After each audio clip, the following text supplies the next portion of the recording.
very pleased.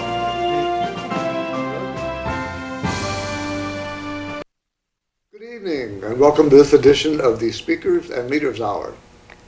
I'm Dave Wilkins, your host, and this is the show that comes into your home once a month from Access Fort Wayne on cable channel 57.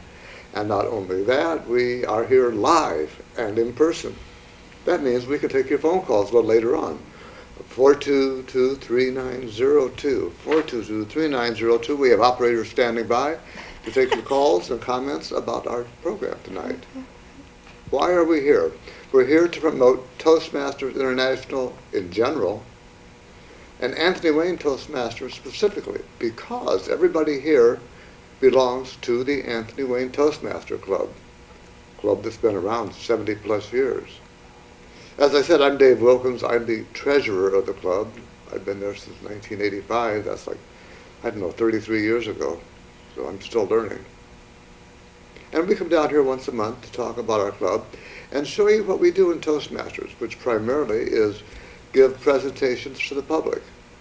The neat thing about our presentations is that we could choose any topic we want, and whatever we talk about is okay because we use our basic manual projects to evaluate it. With me here in the studio is Mr. Joe Mackela. Joe is to my right, your left, and he is sitting here, and he is going to be one of the presenters tonight. There he is, and on the other side of the room we will see Berniece Wilkins, my wife, and also Fred Horne, a longtime member of the Anthony Wayne Club. So we four tonight are going to talk about our Anthony Wayne Toastmasters and encourage you to come and visit us. Being this is how we meet every Thursday night at Ivy Tech there on Coliseum in room 1626 from 6:30 to 8 p.m. So talking about speeches, we have three really good speakers tonight, and the first one that we're going to introduce is going to be speaking from the basic manual. He's using project number 10, that is to inspire your audience. Fred is a longtime member, and he has some very curious and very unique ideas on all sorts and varieties of topics. Tonight he is going to ask the question, why God? With his presentation, please welcome Fred Horne.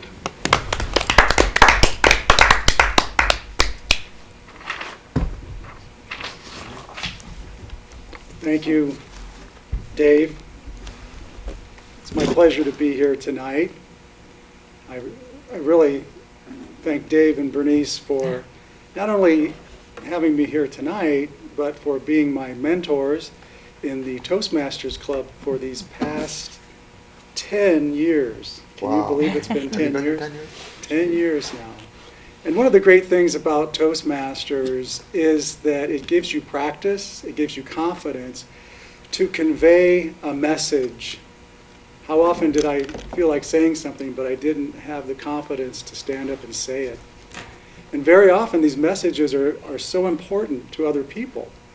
And perhaps even God has inspired us to say something, but we don't have the courage to say it. And so that's how I feel about my topic tonight.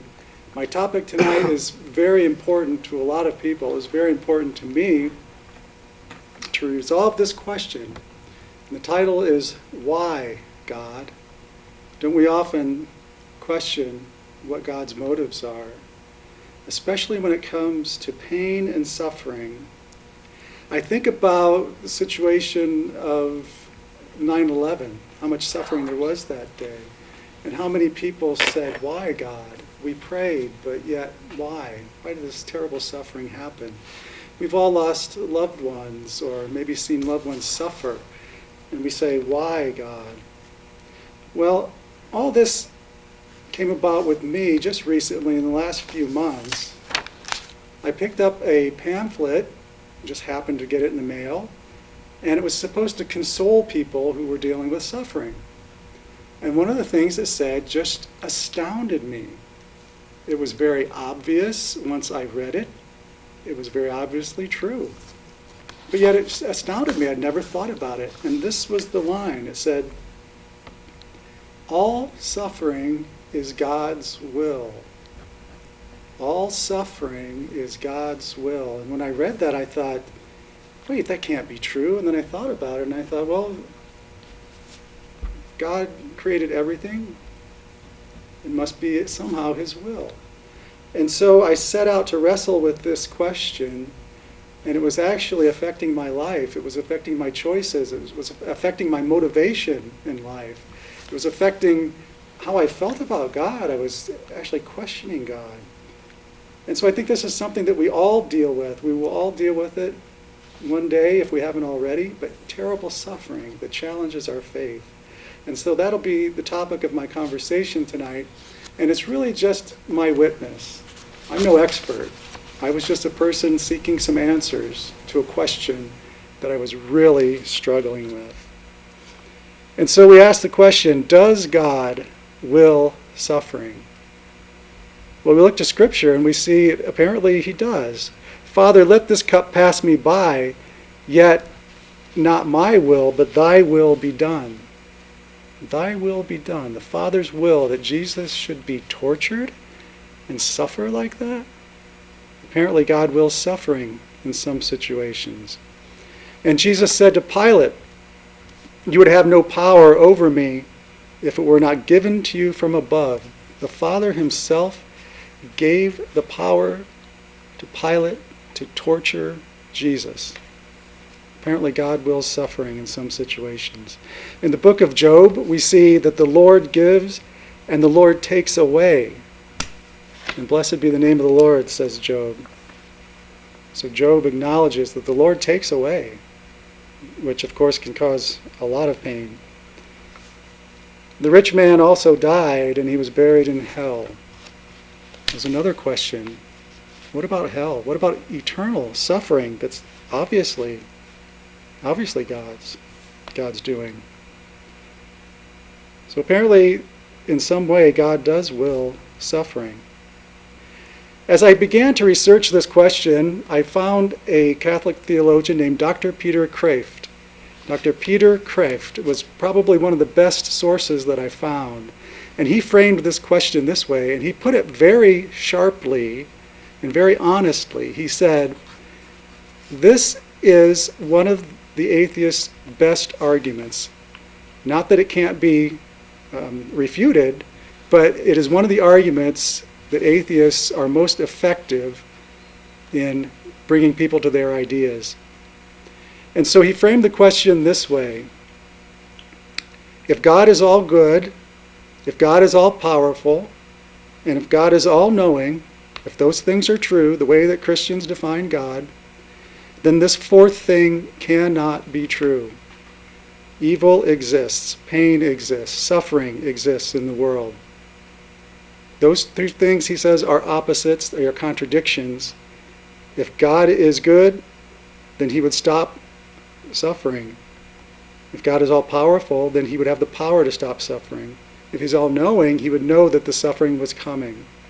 And so the argument is you can only have one or the other, an all good, loving, and powerful God, or you can have evil. You can't have both. That's the argument. And it's a very powerful argument. In fact, stay with me, or I hope you're not tuning off now because the argument was so good. And so that's how I was feeling. I was feeling like these are very powerful questions. How do you answer these questions? And I thought, if we can't answer these questions, how do we reconcile it? And so as I began researching, I found many answers. And let's start first by defining where the evil is coming from. Where does pain and suffering come from? Well, it comes from people or nature or from God himself. I'm thinking of hell when I say God himself. And so those are the three areas that I was looking for answers. And I'll just summarize some of the answers that I found. Suffering caused by people. Well, it has a very simple answer, and that is called free will. Free will is necessary for there to be love, for there to be goodness, for there to be holiness. It must be freely chosen. In Scripture, the Lord tells us, I have set before you life and death, blessing and cursing. Choose therefore life, that both you and your children may live. Now, I think most of us are probably to some extent okay with that. We say, yes, People have free will. And without hate, you can't have love. Without badness, you can't have goodness. And without sinfulness, you can't have holiness. And so, even though it's painful and all these things, and maybe we wish that God would intervene more often, I was sort of understanding that. Okay, people have free will. But what about the evil that I do? And Dr. Peter Kraft has some profound thoughts on this, that the evil that I do, the evil that we do, is perhaps worse than that is done to us. And the example he gives is this. If you were having a nightmare where someone was chasing you with a knife, would that be worse than the nightmare where you were chasing someone with the knife, where you were the attacker? And I think most of us would answer, I would rather be wronged than to be the one hurting someone else. And so sometimes I wonder about that. How can God allow me to do these things, lose my temper and offend people and hurt people's feelings and all the things I've done in my past? Well, I found this scripture, for God has delivered all to disobedience that he may have mercy on all. How about suffering caused by nature? We have tornadoes in this area. We have wildfires in California. We have hurricanes, all these things. And so we say, why? Why would God allow those things? Well, these are the answers that I found. And we all know these things. It brings out the good in people. There's opportunities to love and to help others. It helps to build virtue in people who are enduring the sufferings, patience, as well as love of neighbor, helping neighbor. And people turn to God in times of suffering. You've heard the expression, there are no atheists in foxholes. So in the times of trouble, we naturally turn to the Lord. And it gives us a new perspective on life. Helps us to appreciate things. And here we have St. Paul telling us, furthermore, I count all things to be but loss for the excellent knowledge of Jesus Christ my Lord, for whom I have suffered the loss of all things. And I count them as rubbish, that I may gain Christ. And he further says, for I consider that the suffering of this time are not worthy to be compared with the glory to come that shall be revealed to us. So that's a different perspective. That's a heavenly perspective. It reminds me of what the Lord said to St. Peter. He said, you're not thinking in the ways of God, but you're thinking with the mind of men. And so sometimes we have to take a heavenly perspective. But now what about hell? What about the fact that my loved ones, that people I know, have the opportunity, have the risk of eternal fire? How could God allow that? Again, I go to free will. I believe, and I think many theologians have said, that souls choose hell. It's not so much what God is doing to a person, but what that person is doing to God. That person is saying, I reject you, God, and I'd rather curse you, and I'd rather have my pride for all eternity, even if I have to suffer the fires, because I will not submit to anyone. As it is said that Satan's big problem was that he was full of pride. He said, I will not serve. And we see this in the story in Genesis. The serpent said to the woman, no, you will not die, for God knows that when you shall eat thereof, your eyes shall be open, and you shall be as gods, knowing good and evil. And so I believe that the people who choose hell are saying, I will not submit to God. I will be as great as God by rejecting him. God's will takes two forms, his actual will, which we know he always wills the good, and we know that he has a permissive will. In other words, he allows things to happen for a greater good. Well, I heard all these arguments and I said to myself, I believe those arguments, I believe them, but still I'm not convinced. Still something is aching, still something doesn't feel right.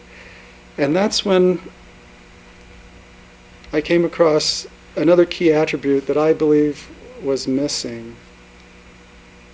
And that key attribute is that God is all wise. His ways are above our ways.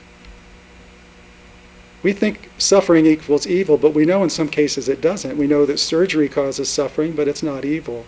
football practice causes pain, but it's not evil. And so in God's wisdom, can suffering and somehow not equal evil?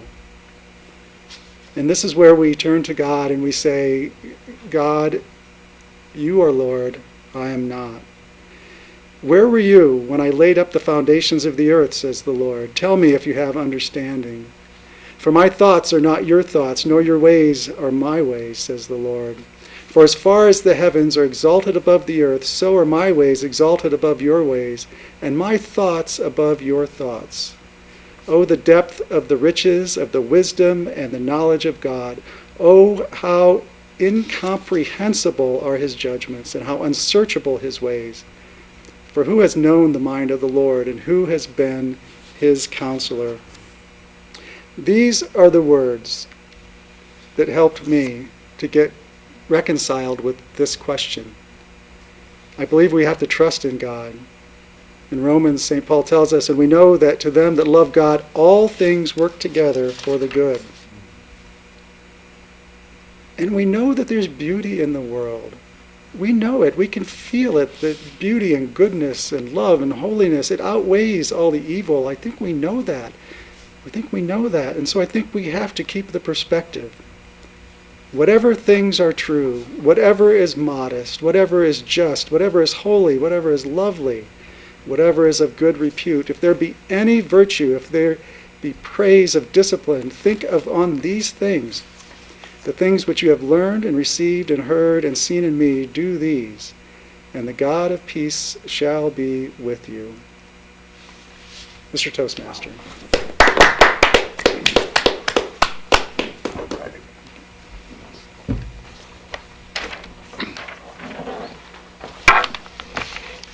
Fred, that's a very profound speech. You brought up some questions that I'm sure every one of us has asked in the past, and also perhaps you have given us some answers that maybe we can use in the future. One of the things that I read that I kind of try to understand is in the book of Romans, early on in the first or second chapter, it says that man, because we are so smart, began worshiping God's creation rather than the Creator. And when we did that, thinking we were so wise, that was when we became dumb. And when we became dumb, God gave us over to all the sins that are in the world so that Jesus Christ can save us. That's what's in Romans. At least that was my interpretation of that. What a profound speech. Thank you very much. And I'm sure your evaluator will have some great things to say about it. You put a lot of work into that speech. Well, as I said earlier, you don't have to speak on a particular topic. You can choose any topic that you want. And our next speaker, a good long-time member of Toastmasters, been there a long time, he is going to talk about the Toastmasters Creed. He's using the number 7 speech, Research Your Topic. So with the topic of Toastmasters Creed, please welcome at this time Joe Mackela. Joe, please. Thank you, Dave. Mm-hmm.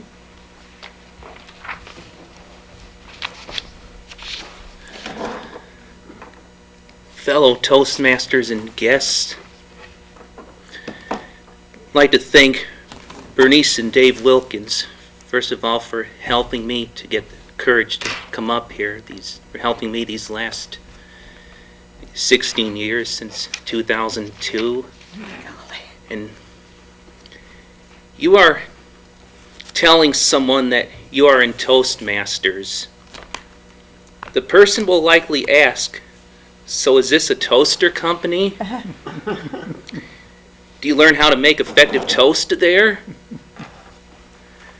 I'm going to share with you an idea of a scenario to bring up Toastmasters and tell potential future members about the club. Try going out someplace or whenever you leave the house with Toastmaster gear on. Try leaving the house with Toastmaster gear on. If any person you come across notices, they may ask you what Toastmasters is. Before you do this, make it a point to memorize the Toastmaster Creed, or also known as the Club Mission. The Club Mission is we provide a supportive and positive learning experience in which members are empowered to develop communication and leadership skills, resulting in greater self-confidence and personal growth. Be able to use the club mission in your own words and try not to make it sound real rehearsed. Try this method and see the response you get. If they are interested, they may in turn ask how the club is structured, how many clubs there are, what time and day you meet. You could in turn tell them other places clubs meet. Knowing the Toastmasters Creed will get the Toastmasters conversation off on the right foot rather than someone asking you what is Toastmasters and then you saying what's a public speaking club. That doesn't really tell them a lot.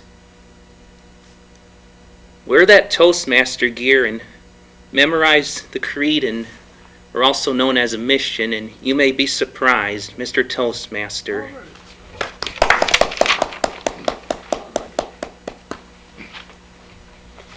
Thank you very much, Joe. Very insightful and something that we can all use as Toastmasters. Remember, folks, this is a live show. The number is 422-3902 if you want to call in and talk to us about Toastmasters, perhaps the presentations you've heard, ideas that you might have, or maybe you want to find a club in your area we can help you with. And now it's my turn to give a presentation, and I have been thinking about this presentation for a very long time. As you know, we have two different banners behind us. One is the Toastmaster banner. The other is the Parliamentary Club banner. And my wife and I belong to both clubs. There's some interconnectedness between the two. But the Parliamentary Club really works and tries to preach the product of the National Association of Parliamentarians, the earliest and first parliamentary organization in America designed to use Robert's Rules of Order as their primary and only parliamentary authority. Henry Robert died in 1922. The Parliamentary Society was formed in the early 1930s. So there was a little bit of a lag there. But to belong to the National Association of Parliamentarians, you need to take an exam of 100 questions and pass with a very acceptable and high score to be able to even join.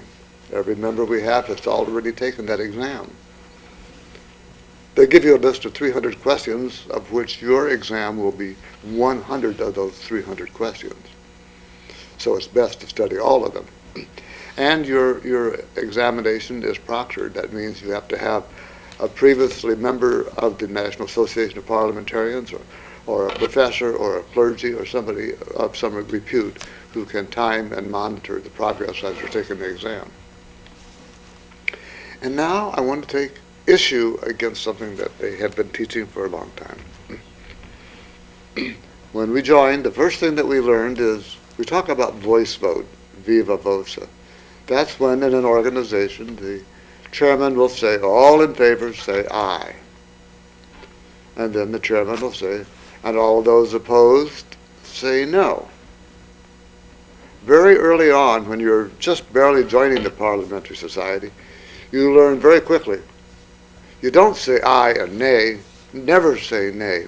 It's unprofessional, it's not very parliamentary, it's backwoodsy, it's vulgar, and besides, horses say nay. So, as good little parliamentarians, we build this paradigm around ourselves. Never say nay. Now, I'm going to attack that tonight, and I'm going to tell you why I think we should not use no, but we should use nay. A very learned parliamentarian in California named Kim Goldsworthy wrote a very scholarly treatise on this very topic. When you're in a convention setting in a big room with maybe 100, 200 people there, if you take the voice vote, as in the past, it would be ayes and nays, or ayes and noes. And he explained that when you say the word no, you shape your mouth differently, your lips differently, your tongue, and it comes out with quite a bit of force. However, when you say aye, it just simply kind of rolls off your tongue. Therefore, what happens is a rather large minority of no votes may sound greater than all of the aye votes. And what happens then? The chairman says, I'm not sure. We need to do a visual vote. Perhaps we have them raise their hand, everybody stand, or some way to tell the yeses from the noes. It's a waste of time. That's why I'm suggesting nay. Because when you say nay and when you say aye, the vocal variety is exactly the same. Ayes and nays sound the same, except they're two different words. Now, if we go back to the very beginning of Robert's Rules, it says very early on, the primary thing that a chairman, leader, president, whoever it is standing in front of a group, the primary job that he has is to find out what the majority of the people want to do, and then implement it and go about doing it. And one of the more important things is you don't waste time. So you don't use a lot of extra words. You try to narrow it down so it's very concise and very, very clear that what the vote is going to be. Now, when I was a little bitty baby parliamentarian and I was just getting started, I met a man named Bob Lyman, who was indeed my mentor. And I'm sure that every person out there who's a part of the National Association of Parliamentarians also had a mentor. And the very first thing that you learned from this man was, we don't say nay. We say no. Now, once you become a parliamentarian and you're helping somebody else and there's another little baby parliamentarian coming up, what's the first thing you teach them? Never say nay, always use no. So this is pounded into us day after day after day. And yet, it's so wrong, simply because it's a waste of time when you use the ayes and noes and you have to do a recount. To save time, if you say aye and you say nay, you're using the same vocal quality, you're using the same words in the same way, and you should be able to, at that time, allow a single vote to determine what the majority of the people want to do. So therefore, I say against all of the NAP members in all the world who have been telling people forever, don't say nay. Unblock that little paradigm that you build around yourself. See nay as a perfectly good word which says exactly what it means, which is no. But to deliver it in the ayes and nays, you're going to get a better, quicker, more efficient vote. It won't have to be retaken. The chairman will know what's going on, and you can go on to your next piece of business. I say nay. And I would say, Mr. Toastmaster, and then I would come back up here, and then I'd start talking again. And here I am. You know, television like this doesn't happen by accident. The thing is, it takes people behind the scenes to do it.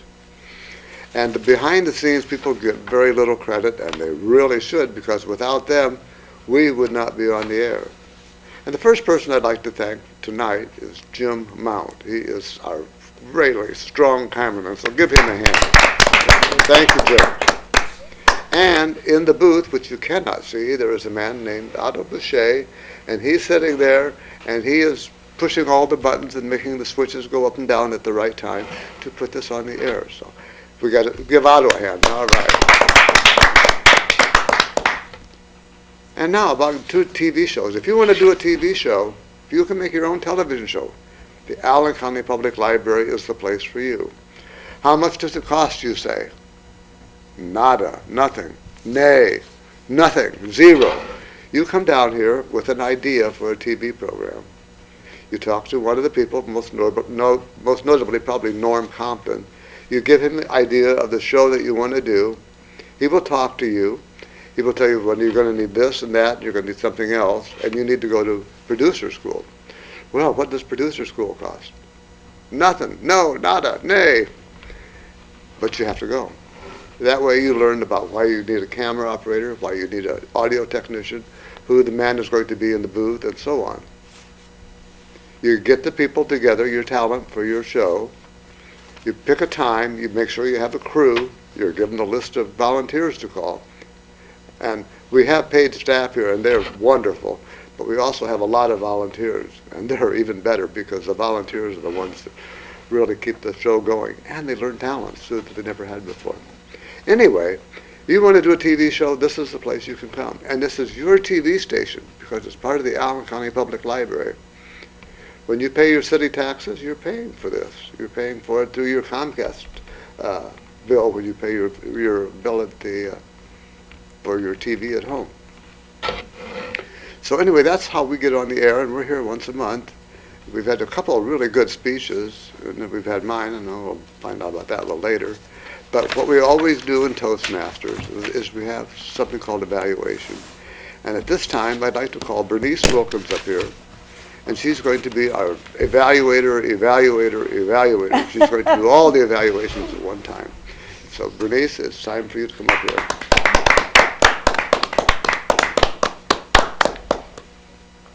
Thank you, Dave. I don't think I've ever evaluated 3 speeches in a row before.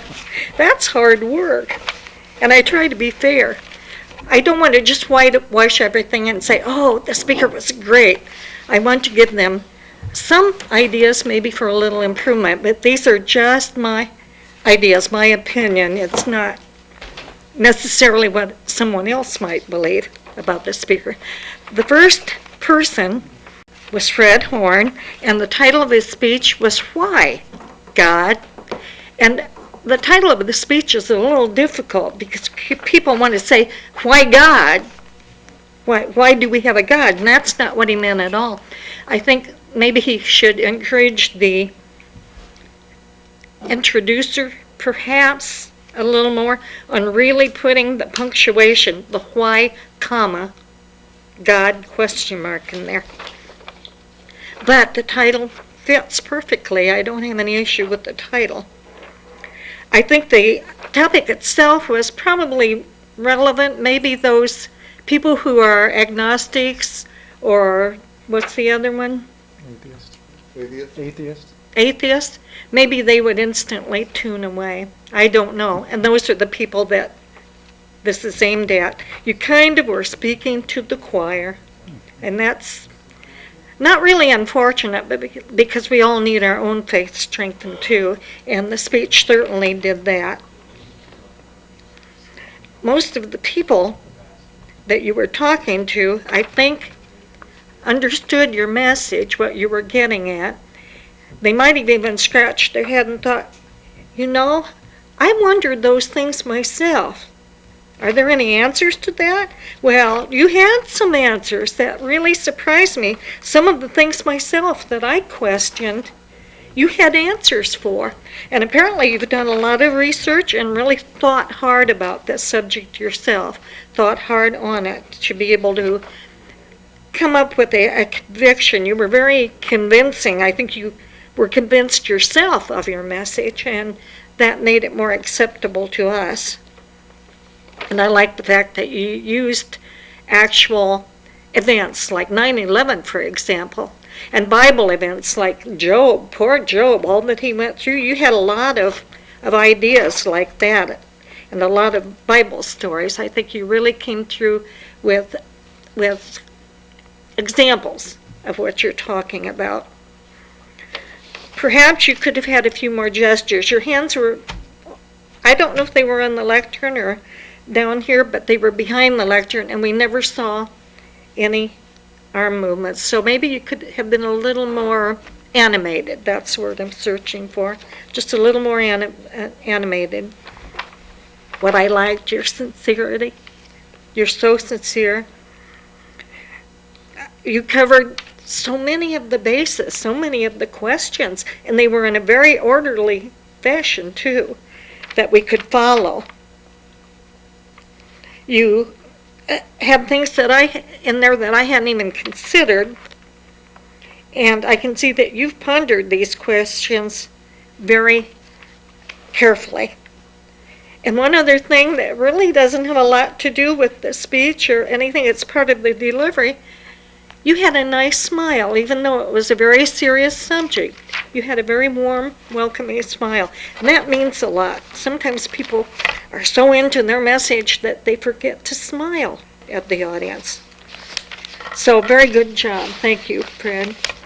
And I always like to hear speeches on God and on the Bible. Our next speaker was Joe Mackela. It's research your topic, something he was supposed to have researched. And I know that he did. Toastmasters has a lot of material out there to tell you about what they do and how they do it and what your responsibilities are as a member of the club. So I know you read a lot of that material and really had a lot of that in your head that you wanted to give it to us. I think most people are afraid of public speaking, even people that have to, like in their jobs. And it can be very miserable for them if it has to do with maybe how much they're going to get paid, how high they're going to go up in their company, if they have to be able to speak well. So I think you chose a good subject. Toastmasters. That Toastmasters can rescue. It rescued you, didn't it, Fred? You told me once that it rescued you on your job. So that's a very common thing, I think. You made your points, I think, clearly, and you used appropriate material, appropriate examples of what you were talking about, what a person can do to help improve their speaking. You didn't have a lot of other types of support material. I don't know if you had any, come to think of it. And it did suggest that you have other types of support material.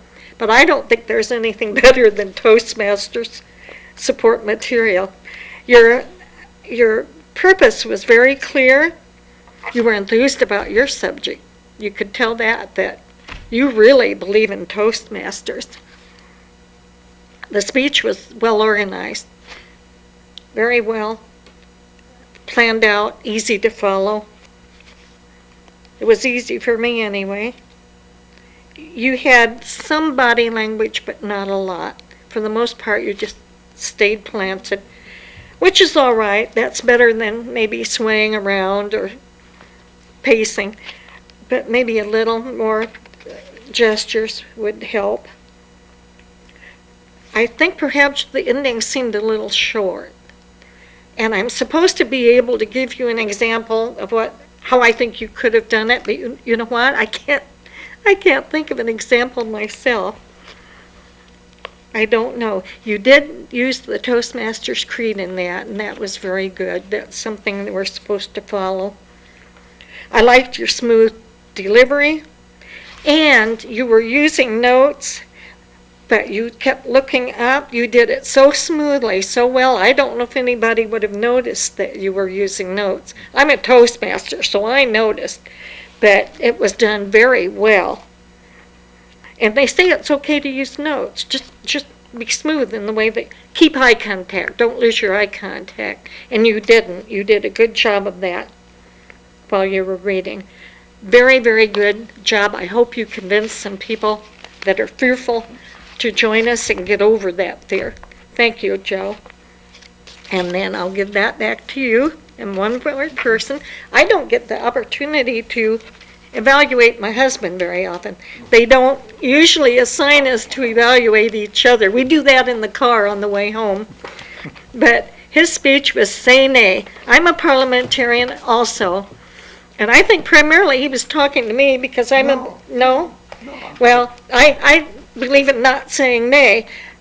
I'm not sure if you convinced me or not, but I can see your reasoning. I like your logic. You're a very logical person. And I can kind of see what you're talking about. I can understand that. Perhaps even accept it. You're enthused about parliamentary procedure. I know that because you talk a lot about it at home. You're a long-time parliamentarian, so you are a credible source of information. And this isn't just totally off of your own head. I think you even gave a name of someone that wrote an article or something on the subject. So this wasn't just all your own idea, but you took note of what someone else had said about it. I think that people would be interested in this subject to a point. It's a hard subject to sell. It is.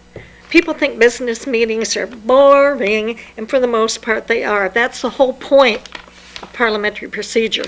You want to get the meeting over and done with so you can get on with your program, the more interesting part of your program.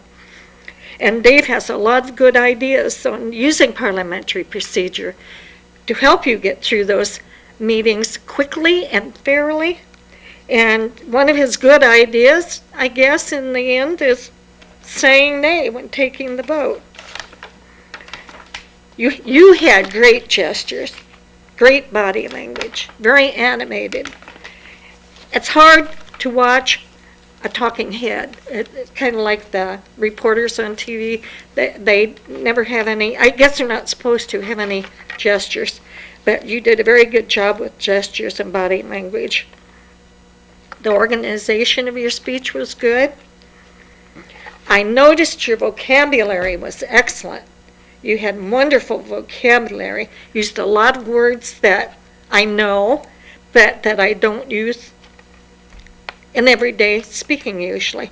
But they're effective, they're powerful words. I wish I could remember the one particularly that you used, but I really liked it. I don't know, I put a question mark. I don't know if you changed people's minds about that or not. The general public may not care one way or the other, and they're used to saying nay. They say nay. Yeah. Parliamentarians are another story. It might be hard to sway them. Only thing that I have to offer, perhaps, is a smile. You were dead serious. You would think you were burying somebody or something. You were really serious. And all around, what did I like about the speech? Well, your logic, your reasoning. I always enjoy hearing how your mind works. I lived with you, 54 years, and I still don't know how his mind works, but it's fun to watch him in action. Dave? Okay. Here's your... Okay. I think one of these is Fred's. Oh, that's right. Sorry. Thank you, Berniece.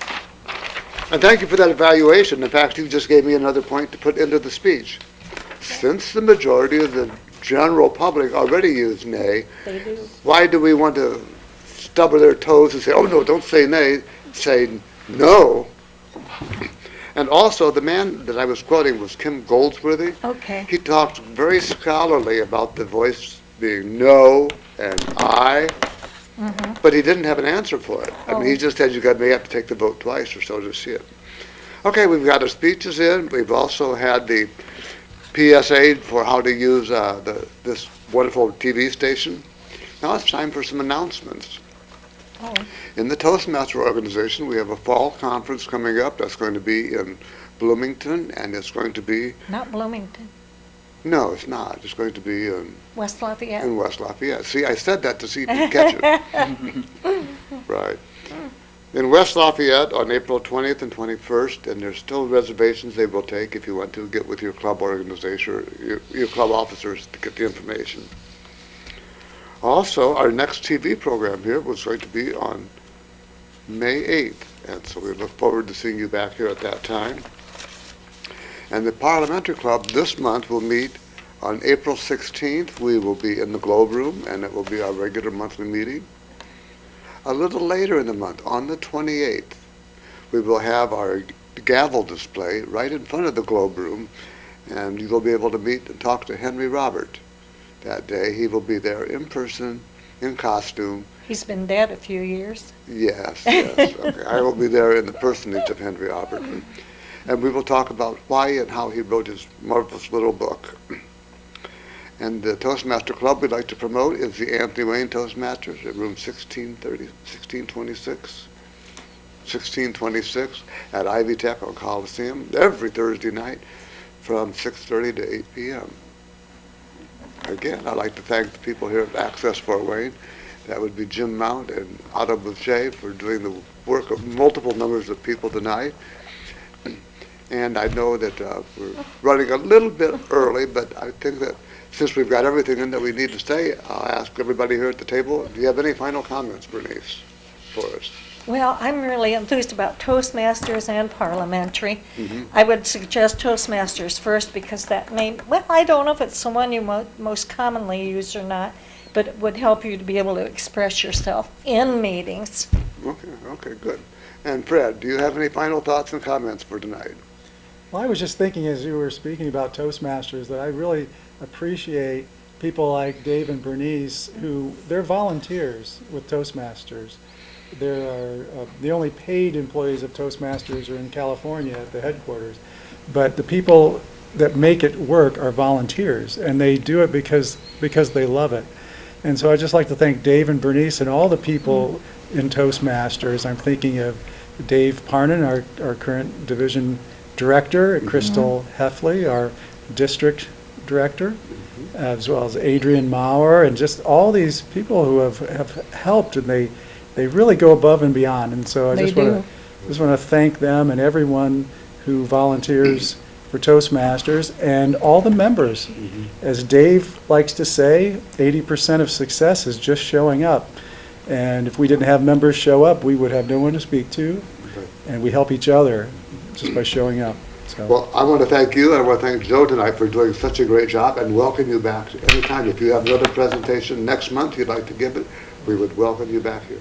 Joe, that goes for you too. If you'd like have anything to say, it's always the second Tuesday of the month, and it's here from 6:30 to 8 o'clock. So thank you, guys. And Joe, do you have any final comments for us tonight?